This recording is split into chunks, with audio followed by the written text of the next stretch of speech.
everyone, my name's Kat.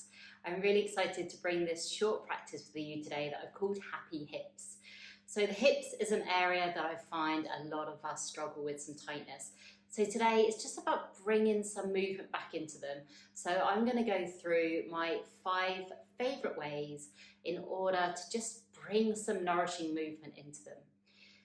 Today it's less about what the pose is called or thinking that it's yoga pose or whether it's just stretching, and instead just think about the movement of the hip. How can you invite a bit more mobility into that hip joint in order for your hips to feel happy? So I hope you enjoy this practice. So our first 2 exercises are going to be done from a seated position. So I'm sat on a couple of yoga blocks. If you don't have yoga blocks, no worries.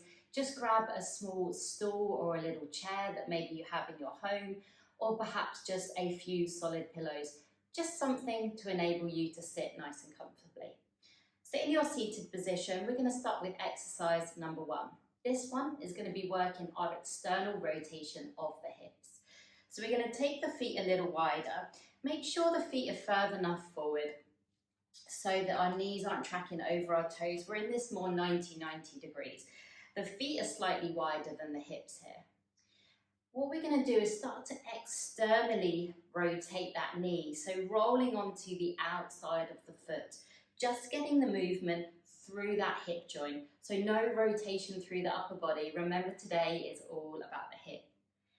And doing this movement nice and gently and slowly. We're not using any external force, so I'm not pressing down with my hand. And just trying to open that knee up as wide as you can. And this is why we want to try and do the movement nice and slowly, because maybe we get to a point where we think there's no more space, and then maybe we're able to drop it a little bit lower. We're going to do about 8 to 10 reps on each side. Again, moving slowly. And if you have more time, maybe repeating this 2 or 3 times on both sides. Every time trying to find that little bit more depth, but focusing on that movement into the hip joint, making sure there's no twisting through the spine or movement of the pelvis here. And release. Exercise number 2. Same position as we've just been doing our external rotation. This time we're going to work on internal rotation. You might want to walk your feet out a little bit wider for this one. This one's a little bit more challenging, a movement that we don't often do.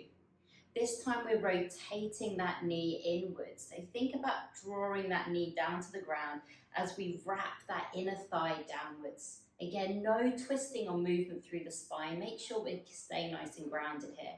Rolling onto the outside of that foot as we take that hip into that internal rotation. Again, doing this movement nice and gently, slowly. When you think you found your maximum, maybe see if you can find a little bit more space. Okay, let's change sides, take it to the other one. And in these slow down exercises, when we're working on one side of the body, we can just notice if maybe one side feels a little more challenging than the other. So just working to your maximum mobility. And maybe doing 10 reps. If you have more time, then increase that or repeat this exercise a few times. For exercise number 3, we've come back down to our mats. We're going to do our lunge position to help stretch off the front of the hip, so into our hip flexors here. So coming from a kneeling position, just step 1 foot forward. Place the hands down and then extend that back leg and just walk that knee out a little bit further. Now you'll notice the further it gets away, taking that hip into extension and getting this opening up through the front of the hip. Feels pretty intense already, right? So we can stay in this position. We can place the hands inside of the front foot. If the ground feels a little bit unreachable, then just place your hands on the blocks. Again, remember the focus is on that hip there. What we want to think about doing though is dropping that back hip down towards the ground just to increase that stretch through the front of the hip. So actively pressing down through the top of that back foot, You're going to feel that stretch intensify. Good, stay here for a few more breaths. When you come out of the stretch, start to walk the hands back in just to release that stretch gently. We'll come back into kneeling. Let's repeat it on the other side. If you use your blocks, just setting them up, stepping that front foot forward, tucking those back toes, extending that back leg away and dropping the knee back down. Again, actively pressing into that back foot just to really fire up everything. So rather than just hanging out here in a passive stretch, we want to think about making that stretch through the front of that back hip a little bit more active. Good, make sure you're not holding your breath.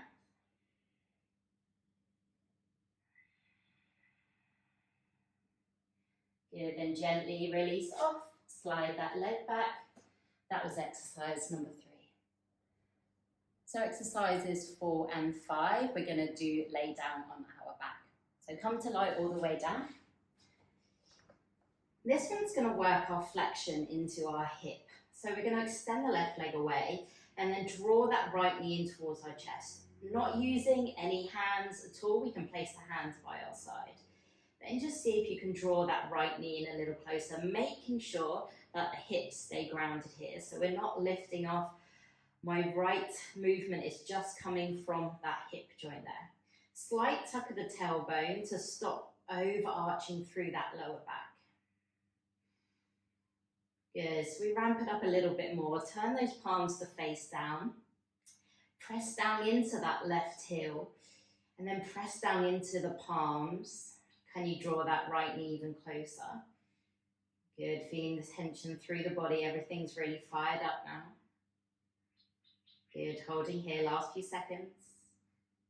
2, 1, and gently release. Good, place that foot down. Might feel nice to just give a little wiggle through those hips. Okay, let's do the other side. Extend that right leg away, lifting that left knee in towards your chest, bringing that hip into flexion, so close in towards the body. See if you can bring it a little closer. Good, if you want to fire up, once again, taking that stretch a little bit more intense. Press down through the palms, press down through that right heel, really ramping everything up, turning the body on. Good, helping to build strength in that area. Press down a little more, draw that left knee in towards your chest. Last few seconds. 2, 1, good, well done. Give those hips a little wiggle. Exercise number 5, we're going to stay on our backs. That left foot stays grounded, roughly with the heel underneath the knee or a little further away. We're going to lift that leg, right leg up towards the sky. We're then going to externally rotate it. So think about turning that thigh open, making sure we're rotating through the hip and not just through the knee or through the ankle. Just going to do that a few times. Then we're going to bring, when we're in that externally rotated position, just bend the knee. See if you can cross the foot at the ankle without using your hands as you drop into this figure 4 shape. Hands stay loose by the side. Then can you pick up that left foot, draw this right leg a little bit closer in towards the chest. Notice if the hips have started lifting, just make sure they stay grounded here. Keep drawing that right knee away from your chest, so not allowing that knee to fold forward, but not using your hand, that external force to press in. If this is too much, then just keep that left foot grounded. Good, pausing here, a few more seconds. 3, 2, 1, release that left foot. Take that foot back up to the sky, internally rotate to take it back to its neutral position, and then release. Let's come onto the other side. Left leg lifts up. You can keep a soft bend through the knee, less focus, especially if the hamstrings are feeling tight. Just working on that rotation, external rotation through the hip there. So less focus on stretching through the hamstring. Good, let's just do that a couple more times. And staying in that external rotation, can you bend the knee and hook that foot over the thigh? Doesn't matter too much where it lands. Then drawing that left knee open. Good. If you want to take that variation and picking up the right foot, drawing that left knee in closer towards the body, but making sure that we're not allowing that left knee to collapse in, so still trying to externally rotate it. Good, last few seconds here. 2, 1, release that right foot. Straightening that leg, take it internally, rotating it, taking it back to neutral. Release that left foot, give those hips a little wiggle. Well done, everyone. That is my 5 ways just to give those hips a little bit of a stretch, work on the mobility, and just make them happy. So give them a nice big hug as you draw the knees in towards your chest. And relax. Well done, everyone. I hope you enjoyed that and that your hips are feeling happy. Don't forget to check out all the content on my channel. The details are in the comments, and let me know how you found this one. I look forward to practicing with you again soon.